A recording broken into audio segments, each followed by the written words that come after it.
Welcome to the Anxiety Coaches Podcast, a relaxing and informative show where we explore anxiety, panic, and PTSD, sharing how you can overcome them for life.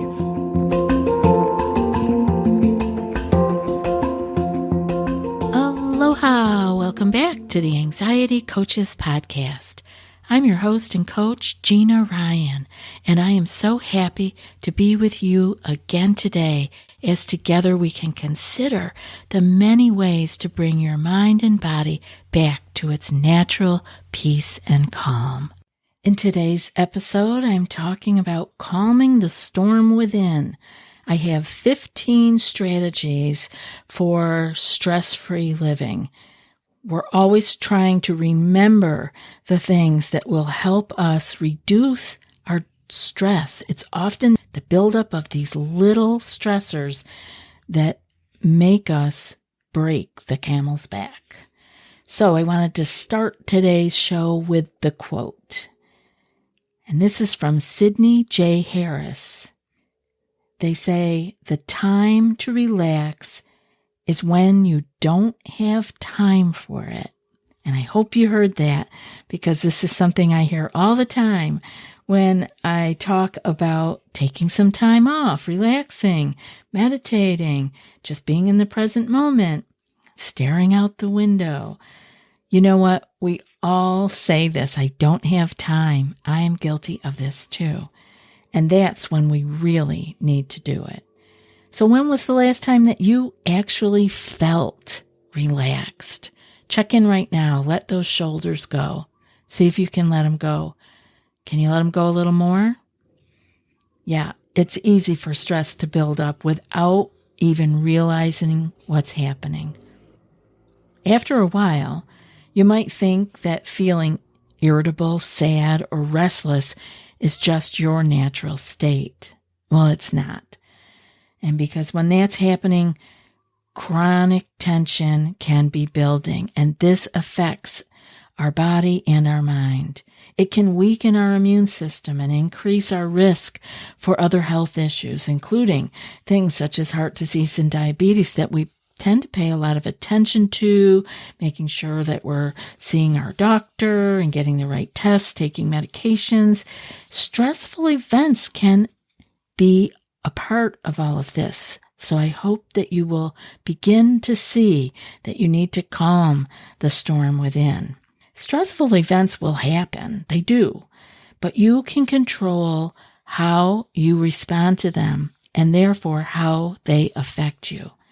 So let's look at some of these ideas for building our resilience. I talked a little bit about it in the last episode, but we're going to build on more building our resilience and creating a calmer environment for living.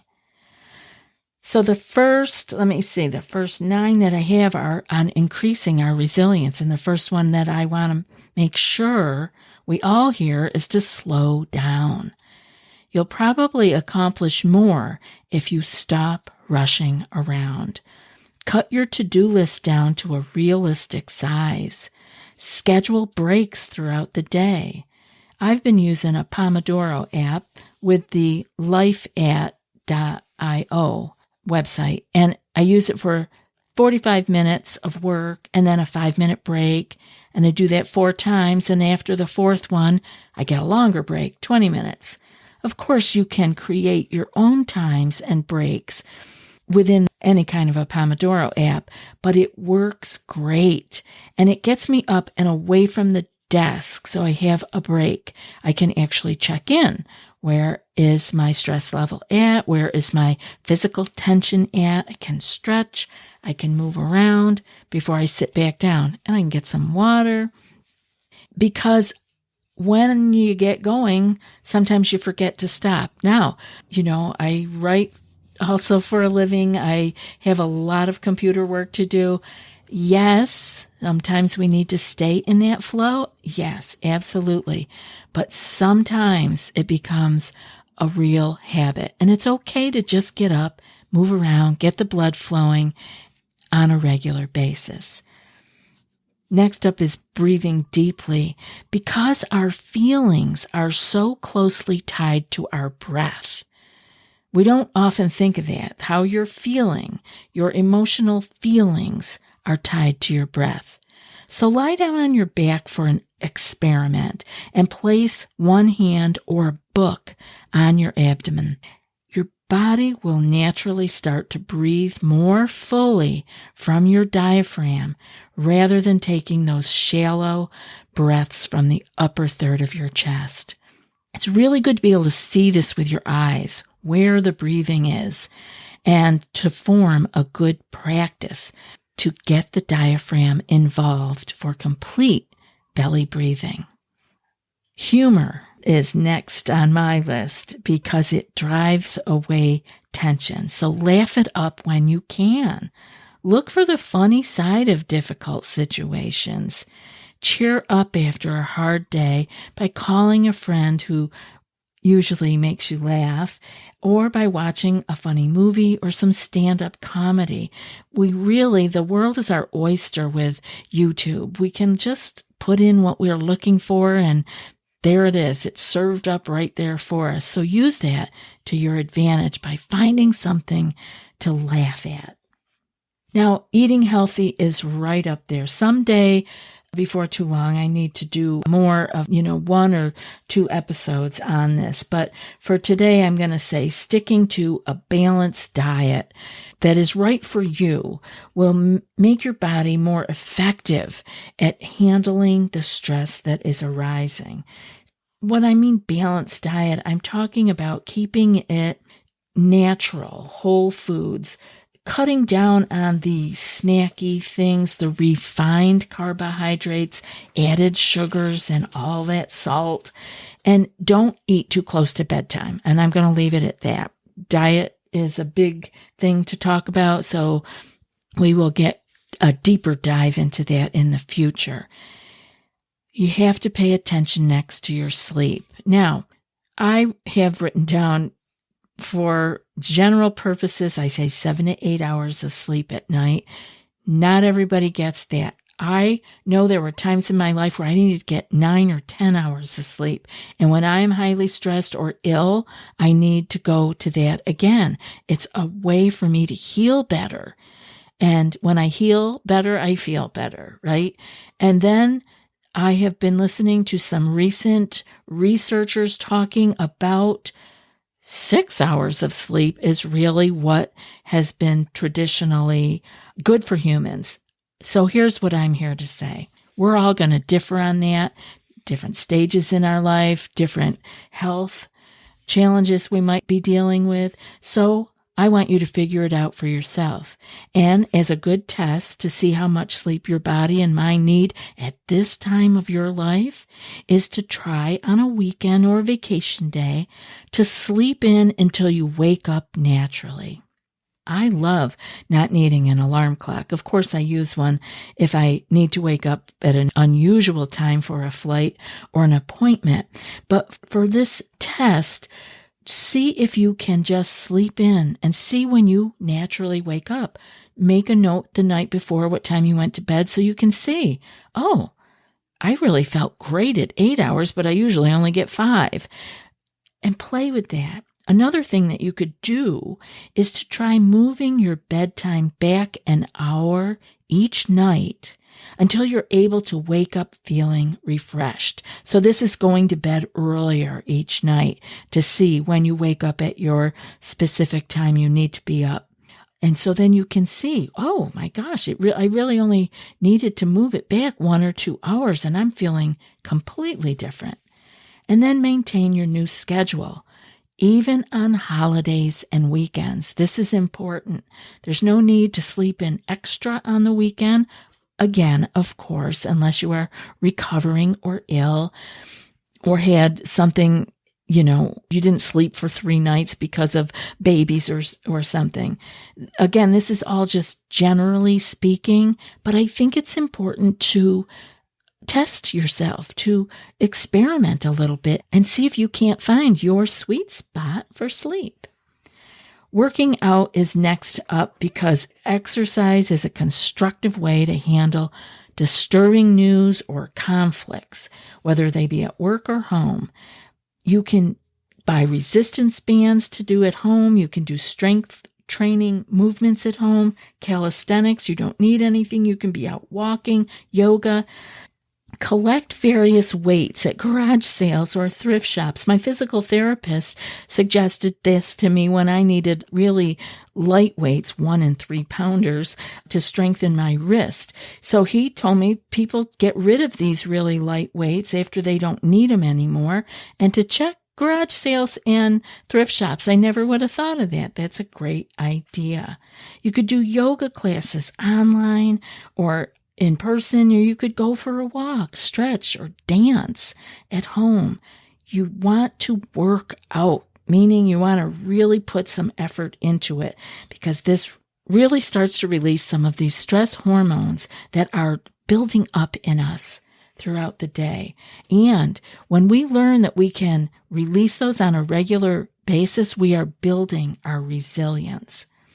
Being creative is another stress buster, because creating something, whether it be a medium of art, maybe you like painting in a particular medium, maybe it is something like a garden, actually planting and putting in a garden, or just puttering in your garden. It could be music, creating something, writing, whatever it is. Find a medium that you enjoy. You may want to paint with watercolors or sculpt with metal. You may prefer writing poetry or folk dancing. A year ago, I started 1,000-petal lotus in pen and ink, and it's fun to pick it up here and there.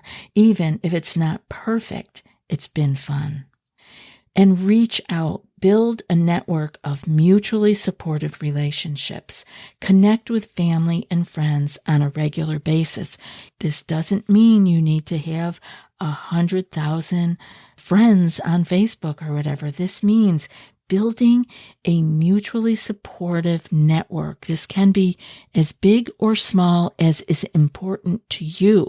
We're all different on how many relationships we can maintain well all at once. So don't compare yourself with other people. This is your life, your network. But do reach out and advocate for yourself. I want you to let others know how they can help you. Ask for what you need tactfully and directly. Being aware alone of our needs and wants is huge. And then making them known can bring so much clarity and less stress in our relationships. I think you will find that extremely helpful. So next, for calming the storm within, I want you to consider some of these other ideas I have. I think there are 6 of them for adjusting your environment. This is a big one for me, this first one. Clear away the clutter. Your house does not have to be magazine ready. Your house is fine. Whatever way you choose to decorate it is for you. But clutter is another issue. A tidy home and workspace will reduce your anxiety levels. Get rid of anything that you don't use. Donate it to charity or sell it online. Throw it away or store it out of sight if you cannot part with it right now. But to have a buildup of things year after year after year, we actually carry that around with us in our psyche.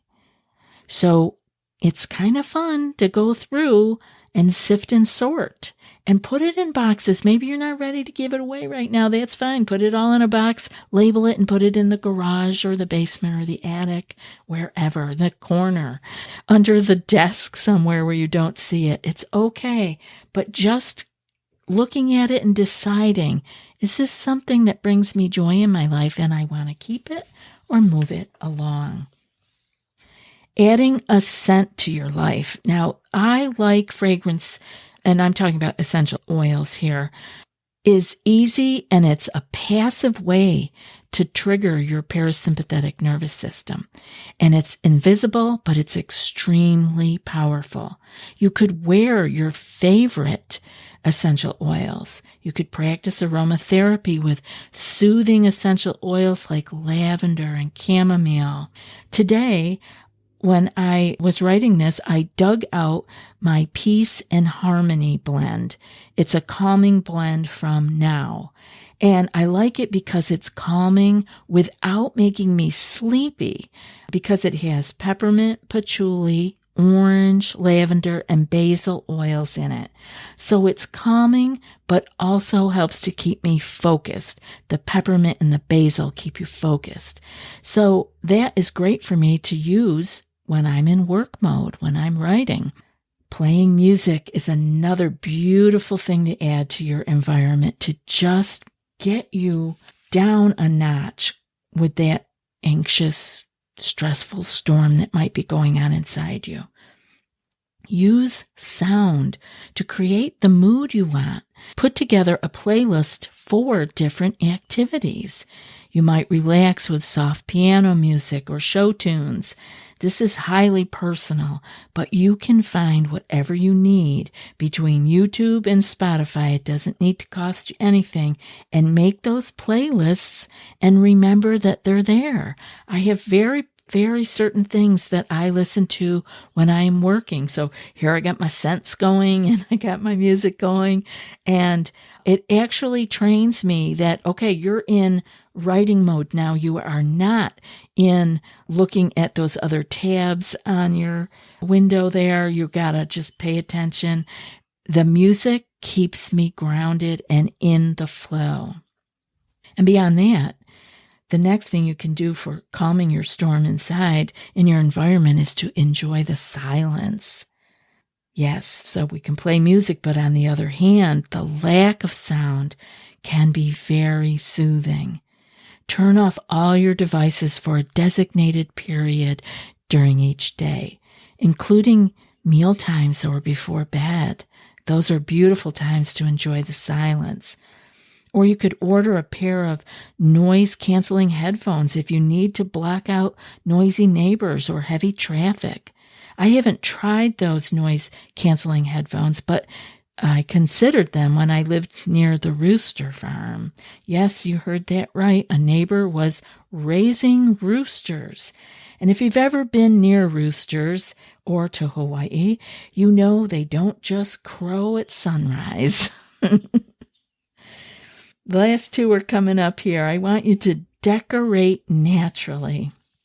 This is really helpful for calming the nervous system. Green spaces are energizing and calming at the same time. Spend more time outdoors and bring the outdoors and nature into your home.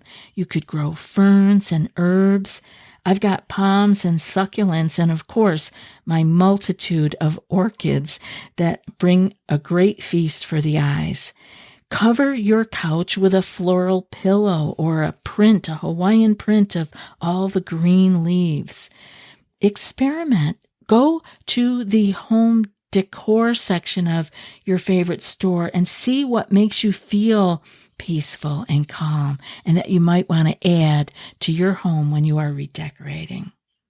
And finally, create a refuge. Design a meditation room or a meditation corner or a little space in your home or a little corner of your desk. If you have trouble meditating, you can use it for reading or relaxation practices.